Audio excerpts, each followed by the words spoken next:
आज जो वचन मिला है हम लोगों को वो यशाया नबी, जिसे ईसाया भी कहते हैं, के ग्रंथ से है। 48 का 10, 17 से 19। देख, मैंने तुझे निर्मल तो किया परंतु चांदी के समान नहीं, मैंने दुख की भट्टी में परख कर तुझे चुन लिया है। यहोवा जो तेरा छुड़ाने वाला और इस्राएल का पवित्र यूं कहता है, मैं ही तेरा परमेश्वर हूँ और जो तुझे तेरे लाभ के लिए शिक्षा देता हूँ। जिस मार्ग से तुझे जाना है उस मार्ग पे तुझे ले चलता हूँ।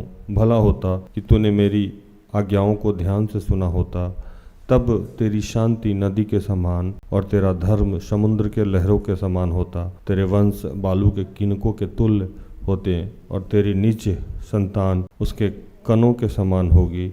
उनका नाम मेरे सम्मुख से कभी कटा और ना मिटाया जाता है। जिस वचन पे हम लोग मनन चिंतन करने जा रहे हैं प्रभु के सामर्थ्य से, मुझे लगता है कि ये सबके जीवन की समस्या है। सब आदमी कहीं ना कहीं त्रस्त है अपने जीवन से, कोई बीमारी से, कोई परेशानी से, कोई कर्ज से, कोई लाचारी से, कोई ना कोई समस्या है। किसी के घर में कोई क्लेश है। कहीं ना कहीं हम सब दुखी हैं। तो गम तो है, दुख तो है, सबको है। और वो जो दुख है क्यों है, इस पे आज हम विचार करेंगे। जैसे चांदी को हम लोग आग में तपा के देखते हैं कि ये शुद्ध है कि नहीं है। सोना को हम लोग आग में दबा के तपा के देखते हैं, पिघला के देखते हैं कि ये शुद्ध है कि नहीं है। तो प्रभु किसी भी आदमी का जब सिलेक्शन करता है, जब चुनाव करता है किसी भी काम के लिए, किसी भी काम के लिए, ये नहीं कि सिर्फ सेवक बनाने के लिए। आपको अगर बिजनेसमैन बनाना है, अगर आपको आराधक बनाना है, अगर आपको प्रचारक बनाना है, अगर आपको नौकरी देना है, कोई भी काम, उसकी तैयारी है। ये दुख तैयारी है। सबसे पहले तो ये समझना है कि दुख एक परखने की प्रक्रिया है ईश्वर की, जो हमारे जीवन को परखता है। जैसे सोना का परखने का प्रक्रिया है, चांदी का परखने का प्रक्रिया है, तांबा के परखने का प्रक्रिया है, लोहा को परखने का प्रक्रिया है, और परख के उसे मॉडिफाई करके किसी अन्य काम में इस्तेमाल किया जाता है। तो प्रभु कह रहा है कि जब हम किसी व्यक्ति विशेष को चुनते हैं किसी न किसी काम के लिए, तो सबसे पहले उसको दुख में डाल देते हैं, क्योंकि उसको परखने का मेरा तरीका ही यही है। और ये दुख जो आएगा, उसका दुख का रूप होता है आपके घर वाले, बाहर वाले नहीं। ये मैं हमेशा बोलता हूँ। कभी आपकी बहन है डंस लेगी, कभी जिज्जा जी कुछ बोल दिए, कभी भाभी जी कुछ बोल दी, कभी भैया जी कुछ बोल दिए, कभी मम्मी कुछ बोल दी, कभी पापा कुछ बोल दिए। ये प्रक्रिया है। अगर इससे भी नहीं टूटे तो बेरोजगारी तोड़ रही है आपको। ये कहीं ना कहीं से जो दुख मिला है हमें, भावनात्मक मिला हो या आर्थिक रूप से मिला हो या सामाजिक रूप से मिला हो या सांसारिक रूप से मिला हो, कोई भी जो दुख है वो प्रभु जान के आने दिया है आपके जीवन में। पहले तो ये समझ लेना कि ये दुख नहीं, ये तैयारी हो रही है आपको किसी और जगह सेटल करने के लिए। तो मैं तो कहूंगा कि दुख में आनंदित होना सीख लीजिए, क्योंकि आपको कहीं ना कहीं दूसरा पुरस्कार मिलने वाला है। लेकिन हम लोग दुख में इतना दुखी रहते हैं और इतना चिढ़े और फूके रहते हैं कि प्रभु को हम लोग काम ही नहीं करने देते। तो प्रभु पहला ही वचन में कहा कि आपके जीवन में जो दुख है, विपत्ति है, परेशानी है, उसका जिम्मेवार मैं हूं और आप हैं। आप कैसे जिम्मेवार है? तो आप पहला जिम्मेवार ये है कि तरक्की होगी तो आपकी होगी, उन्नति होगी तो आपकी होगी, विकास होगा तो आपका होगा। अगर आपको कोई कुछ चीज जीवन में मिले और कोई पुरस्कार मिले, कुछ मिले, कुछ भी आपका बदले, तो आपका लाभ होगा ना। तो पहला जिम्मेवार तो आप होगा। दूसरा जिम्मेवार, एक लेने वाला और एक देने वाला। तो लेने वाले को फायदा होना है और देने वाला तब देगा जब वो परख ले कि आप इस योग्य हैं कि नहीं है। तो दो ही जिम्मेवार है दुख का, तीसरा जिम्मेवार नहीं है। आज आपको एक नई बात और बताऊं मैं पवित्र आत्मा के सामर्थ्य से, कि आप पत्नी को मत कोसिए, पति को मत कोसिए, बच्चों को नहीं कोसिए, घर वाले को नहीं कोसिए, किसी और को नहीं कोसिए, गरीबी को नहीं, लाचारी को नहीं, बीमारी को नहीं, परेशानी को नहीं। क्यों? तो प्रभु कह रहा है कि जो दुख है ये किसी और पे इल्जाम लगाने की जरूरत नहीं है, ये मैंने दिया है और ये इसलिए दिया है कि इसमें आपको चेक किया जाए, और चेक करने के बाद जब आप निकले तो आपको कुछ और नया चीज मिले। लेकिन ये जब दुखी हैं आप, तो अलग अलग लोगों को जो कोस रहे हैं वो कोसना उचित बात नहीं है। आप सीधे तौर पे ये मानिए कि दुख का दो ही लोग जिम्मेवार है, एक आप और एक ईश्वर, दूसरा कोई भी नहीं है। और प्रभु कह रहे हैं कि ये जो सब हो रहा है ये आपके लाभ के लिए हो रहा है। आज भी यही कह रहा है, यहोवा जो तेरा छुड़ाने वाला और इस्राएल का पवित्र यूं कहता है कि मैं ही तेरा परमेश्वर यहोवा हूं, जो तुझे तेरे लाभ के लिए शिक्षा देता हूं, जिस मार्ग में तुझे जाना है उसी मार्ग में तुझे ले चलता हूं। अब आप सोच रहे हैं कि मेरे जीवन में डायरेक्शन गलत हो गया है। कई बार मैं भी ऐसा सोचता हूं। डायरेक्शन गलत नहीं होता, कुछ भी गलत नहीं होता है। बाइबल में एक वचन में लिखा है कि जब जो होता है उस समय के लिए वो सही होता है।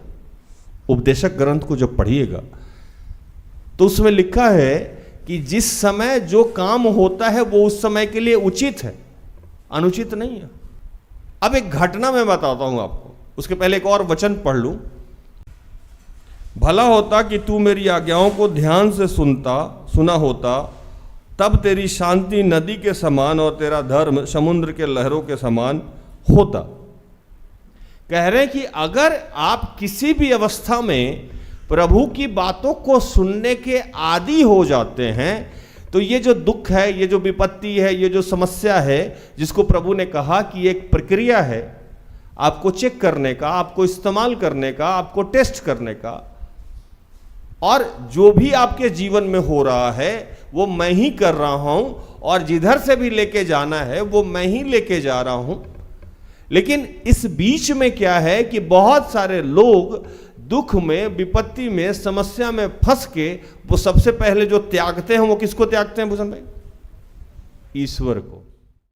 शरीर धारण किए हैं, दुख होगा, तकलीफ होगा, लेकिन ईश्वर को किसी भी अवस्था में सुनना बंद मत कीजिए।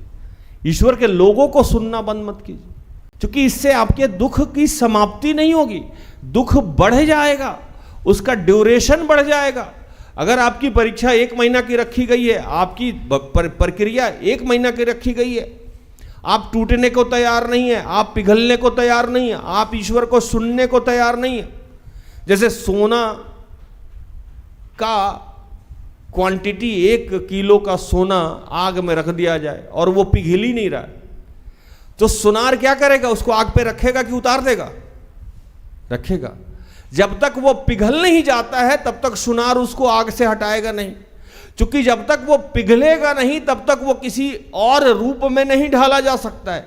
ना उसको कान का बनाया जा सकता है, ना गला का बनाया जा सकता है, ना अंगूठी बनाया जा सकता है, ना कंगन बनाया जा सकता है, ना चूड़ी बनाया जा सकता है। इसके लिए उसका पिघलना जरूरी है। लेकिन प्रभु उन तमाम लोगों को दुख में से हटा ही नहीं पाता है जो पिघलते नहीं है, जो टूटते नहीं है, जो प्रभु उसको सुनते नहीं। प्रभु करे तो क्या करे? वो आपको किसी के गले का हार बनाना चाहता है, आपके जीवन में कोई और नया आशीष देना चाहता है, आप उसी को सुनना बंद कर देते हैं। जब भी आप विपत्ति में आए, परेशानी में आए, दुख में आए, तकलीफ में आए, आपका ट्रेनिंग शुरू किया गया, आप भाग गए। मैं एक रिलेटिव मेरे गए, फौज में बहाली हो गई उनकी, 2 मित्रों की बहाली हुई फौज में, दोनों चले गए। भैया जब ट्रेनिंग शुरू हुई तो मेरे जो रिलेटिव थे वो धनी थे और उनका जो मित्र था वो बहुत गरीब, मतलब 4th ग्रेड कर्मचारी के बच्चा। पिताजी उनके साइकिल पे चलते थे, जैसे तैसे जीवन यापन होता था उनका। वो बड़ा बेटा और मेरे जो रिलेटिव थे ये भी अपने घर के बड़े, सेकंड चाइल्ड, दोनों में काफ़ी मित्रता थी। दौड़ हुआ, सिलेक्शन हो गया, चले गए फौज में। फौज में जब पहुँचे, 4 दिन, 5 दिन, 6 दिन, 1 महीना जब रहे, तो फौज की ट्रेनिंग बहुत सख्त होती है। जब ट्रेनिंग की जाने लगी तो ये भाई साहब क्या किए, मेरे जो रिलेटिव थे दूसरे वाले दोस्त को बोले कि मैं यहाँ नहीं रहूँगा, ये मुझे मजदूर की तरह खटा रहा है। ये मुझसे, चूंकि फौज में जब आप ट्रेनिंग में जाइएगा तो बेसिक सारा काम कराता है, पता है ना आप लोगों को, बेसिक सारा काम, और इतना मेहनत कि आप सोच नहीं सकते। ये भाई साहब उसको समझाने लगे कि मैं नहीं रहने वाला हूं, मैं यहां से भाग जाऊंगा। वो बोला तुम तो भाग जाओगे, तुम तो धनी परिवार से हो, मैं नहीं जाऊंगा, क्योंकि मेरे पिताजी बहुत संघर्ष करते हैं, बहुत मुश्किल से उन्होंने पढ़ाया लिखाया है, मैं उनका आश्रय हूँ, मेरे पीछे 3 4 5 भाई बहन लोग हैं। अगर मैं कुछ लायक नहीं बना तो मैं पिताजी का सहारा नहीं बनूंगा, इसलिए मैं अब चाहे जो भी स्थिति हो जाए मैं नहीं भागने वाला हूँ। मेरे जो रिलेटिव थे वो भाग गए, बाद में वो वकील हो गए, जिंदगी भर स्ट्रगल किए। वो आदमी रह गया, अभी डीएसपी से रिटायर किया है। उस एक आदमी के वहां रुक जाने से उसका दूसरा 4 भाई, उसका तीसरा वाला भाई भी फौज में बहाली हो गया, उसका दूसरे भाई सेटल हो गया, उसका अपना घर है, गाड़ी है। उसके वहां 4 महीना 5 महीना 6 महीना जो भी ट्रेनिंग था उसको झेलने के बाद वो ऑफिसर हो गया, पहले क्लर्क हुआ, उसके बाद उसका डिपार्टमेंटल एग्जाम हुआ और प्रमोशन होता चला गया। लेकिन ये आदमी भाग गया। तो जो जो दुख से भागा, जो जो विपत्ति से भागा, जो भी परीक्षा से भागा, जो भी ट्रेनिंग से भागा, इसका मतलब वो प्रभु को सुना नहीं, या उस समय वो किसी और पे कोसा, तुम्हारी वजह से ये हो रहा है, तुम्हारी वजह से ये हो गया, तुमने ये कर दिया, तुमने वो कर दिया। इसका मतलब वो प्रभु को नहीं सुन रहा है। और प्रभु यहां कह रहा है कि मैं तुम्हारे लाभ के लिए लेके जा रहा हूं, तुम चल के तो देखो, तुम रुक के तो देखो, तुम ठहर के तो देखो। मैंने क्या किया? मैंने किसी भी अवस्था में प्रभु को नहीं त्यागा। विपत्ति आई, परेशानी आया, दुख आया, गरीबी आया, आर्थिक तंगी आया, समस्या आया, केस आया, पिताजी खो गए, कुछ नहीं त्यागा मैंने। प्रभु को मैं पकड़े रहा। बाइबल पढ़ने नहीं आता था, उपवास कर लेते थे। प्रार्थना करने नहीं आता था, धन्यवाद बोल देते थे। लोग गाली देता रहा, मैं प्रभु से लिपटा रहा। प्रभु मेरी तैयारी करा रहा था, मुझे परख के देख रहा था कि राज मेरा दास बनने के लायक है या नहीं है।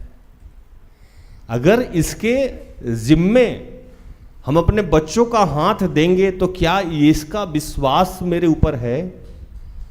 क्या इसके माँ बाप, परिवार के जो 4 5 10 लोग हैं, उनके जीवन में जब ये विपत्ति आई है तो इसके लड़ने का तरीका क्या है? संसारिक है या आत्मिक है? तो मैंने जब आत्मिक लड़ाई लड़ी तो प्रभु को ये ज्ञान हो गया कि मैंने 5 लोग जब इसके जीवन में दिया है तो ये इनको बचाने के लिए आत्मिक लड़ाई लड़के जीता है। तो अब 5 से 500 करेंगे, 5000 करेंगे, 5 लाख करेंगे, 5 करोड़ करेंगे। तो प्रभु ने मुझे उन सालों में परखा, दुख के भट्टी में डाला और ये चेक किया कि मैं जिम्मेवारी लेने के लायक हूं या नहीं हूं।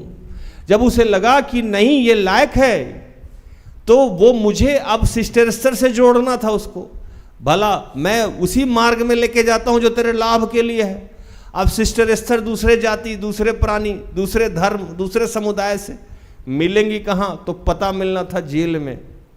तो फिर से मेरा इलाज शुरू किया और इनका पता मेरा पता, इनका पता मेरा पता हो गया। मेरी अपनी पता तो खत्म ही हो गई, है ना। और वहां से मेरा एक नया जन्म हुआ।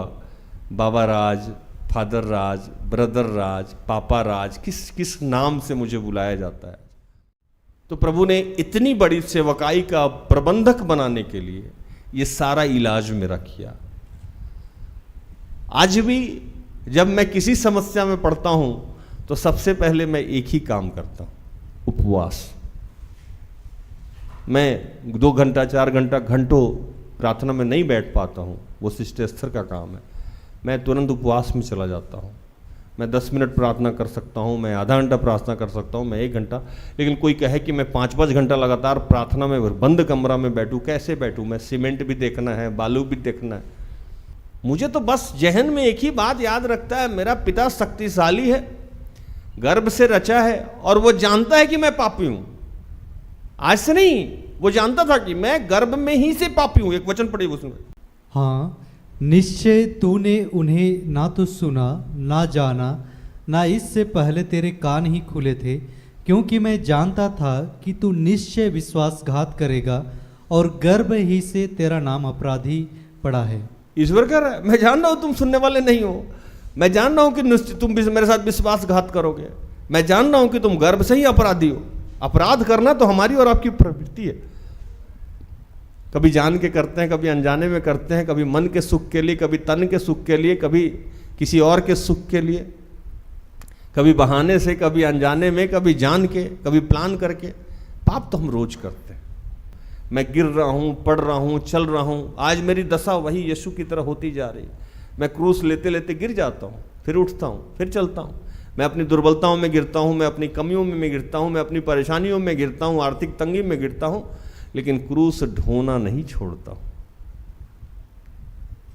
आप भी अपना क्रूस उठा के चलते रहिए, प्रभु में यकीन कीजिए, प्रभु में बने रहिए। दुख हो, विपत्ति हो, समस्या हो, उससे लिपटे रहिए।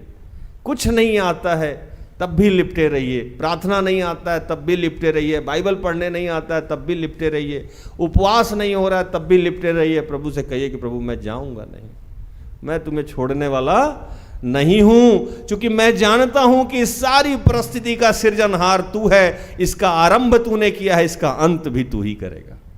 हालेलुया। प्रभु इन सारे वचनों से आप सबको और मुझे भी आशीषित करे। आमीन। आइए हम आखिरी प्रार्थना में जाएं।